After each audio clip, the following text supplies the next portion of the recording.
And we can't talk about your career without talking about the Knoxville Nationals, winning it 11 times at this point. Won it 2 years ago. Just, I mean, when I ask anyone about Knoxville, whether it's drivers, crew members, whoever it may be, it's just, it's always mentioned in the likes of like Indy 500, Daytona 500, and all these big time motorsports events. Just from your perspective as a driver, just what makes that race so special to be at, compete at, and just see the entire atmosphere that it presents every year?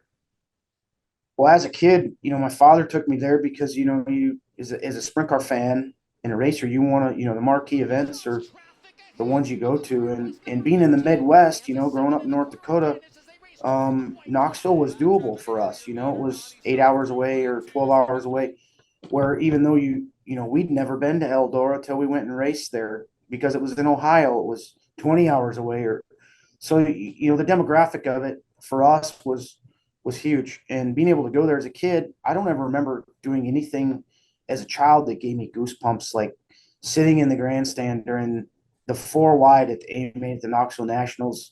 Just could ever get here, if I could ever start this race, life would be complete.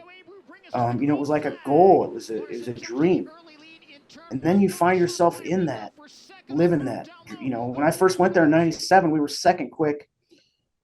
Drove from 10th to second in the heat race. We were going to lock into the show, and going through 3 and 4 in the last lap, something broke on the right front, and our nationals was over.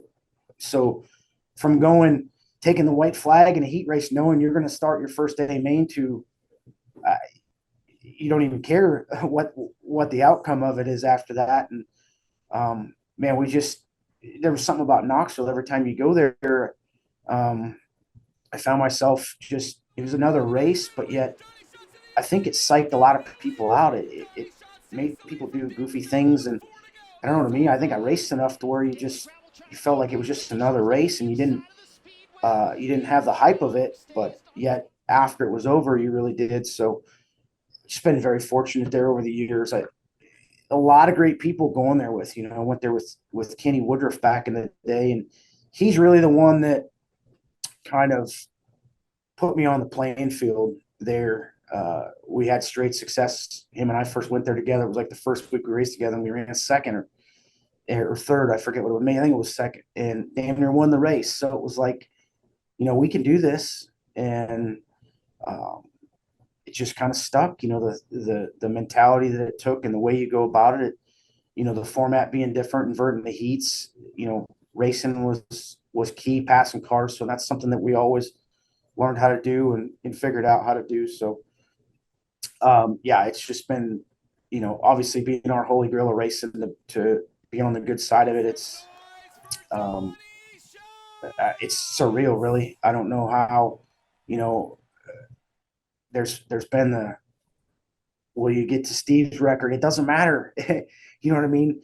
Um, there's people going to go are you going to get to Donny's record? Are you going to do this? And you don't think of those things while you're active, but I know how hard it was, and I know how much it's taken and what it's given to me. So I can only imagine what Steve feels like, in all them senses, because he's done everything everybody's done 100 times more. And in a day when things were probably as tough as what they are now. So, I just have great gratitude for the magnitude of the situation. I'm, like I said, very grateful, and hopefully we can continue to go there and be competitive and just enjoy it. And maybe someday, when I'm all done, I'll, sit back and look at, put it on paper and realize how magnificent it really was. But it's, like I said, it's not something that you get too swallowed up in while you're still active.